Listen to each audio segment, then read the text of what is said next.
2, 1. Hey, you guys, Blessed Joe here with Jib, you know, the DB Warrior. Y'all know the man. He came out in real life today. He went crazy. What'd you do today, Jib? I got top 32 at YCS Charlotte. I finished 9-2 after Swiss, 21st place. I lost round 2 and round 5 and then just won out for 6 rounds. Ooh, nice, huh? You nice. Bro. I see you. Let me get the goated tokens on here, bro. you know. Got the best water starters, bro. Yes, sir. Gives you a little hint on what I'm playing, bro. Yes, sir. All right, any shout-outs before you want to get into deck profile? Definitely first shout-out to Enzo. He's my boy. He's one of my testing partners. He got 3rd place. His profile should be up on the channel. He plays Cybers Eldlick. He played out of his mind.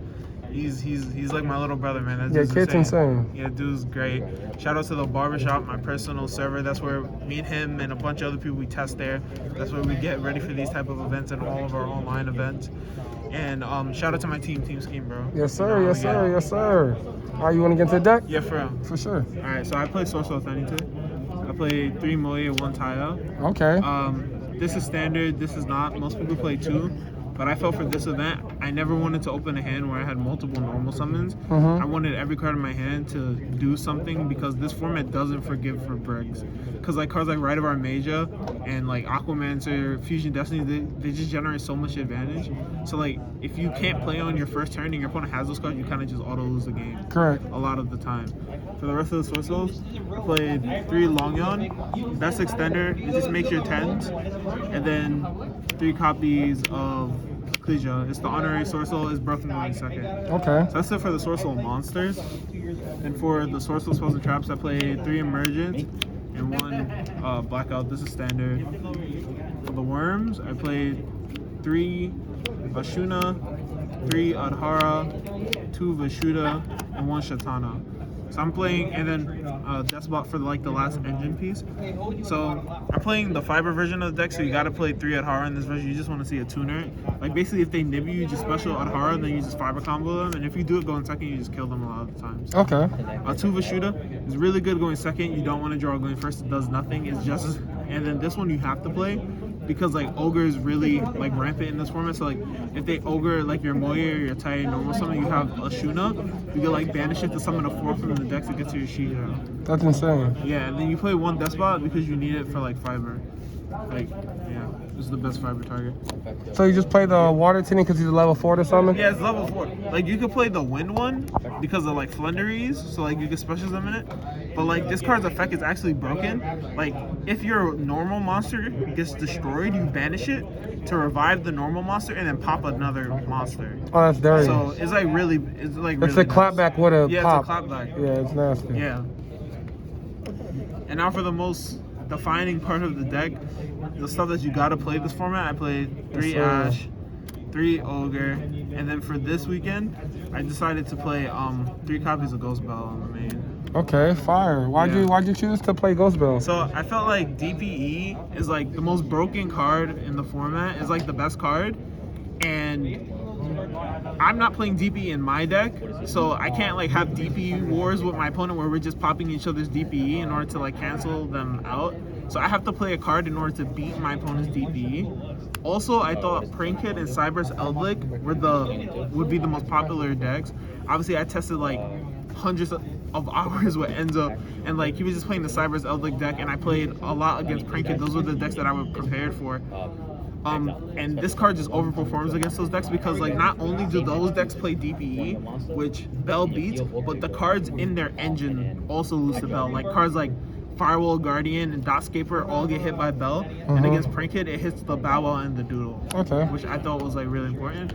And then I played obviously 3 copies of Nibiru. You gotta play this one. It's the best hand trap, but it's only good if it's paired with another hand trap. That just tells you how this format is. Like the best hand trap doesn't work if you see it by itself. And then 2 copies of Valor.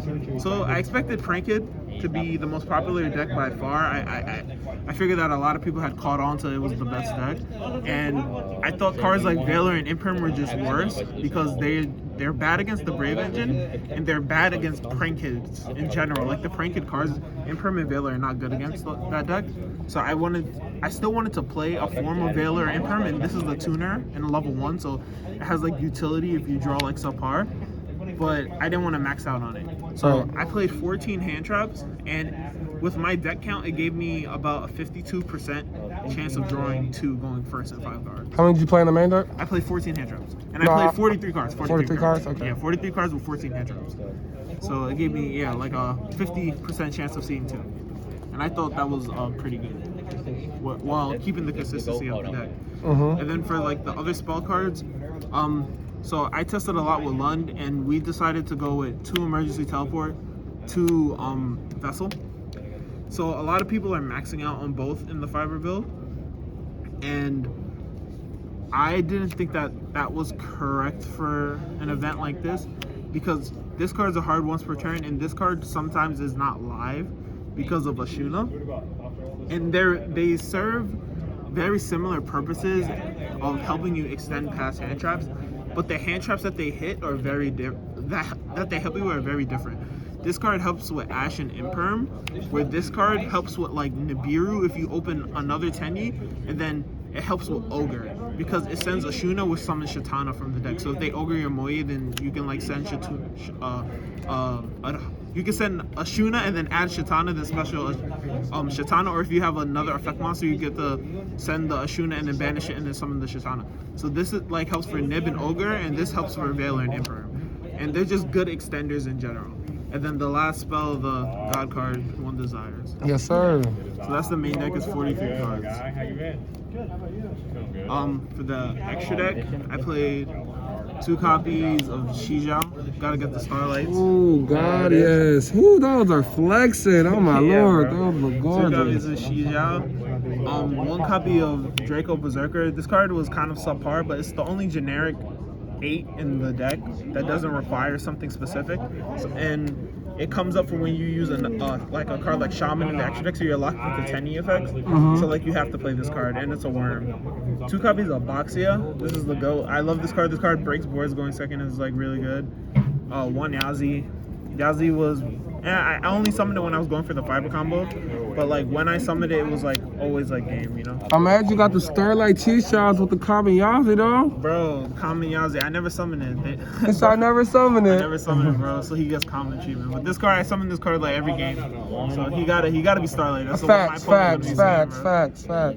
the 10s, I played 1 Baron, 1 Chang'in, and 1 Longyeon. Out of these 3, I summoned Chang'in the least. It's just not good into the Brave cards because you'll summon it going first. They'll activate right, they'll summon a dude, then they'll use Draco back bounce it. This card I summoned this card a lot going second, weirdly enough. Because I just pop a card and then it just pushes and then it plays through another hand trap when you're trying to kill them. But every time I'm going first, if I have the option to, I'm always going for this. This card is one of the best cards in the whole game right now. It deals with 2 cards. It deals with a spell and trap and a monster.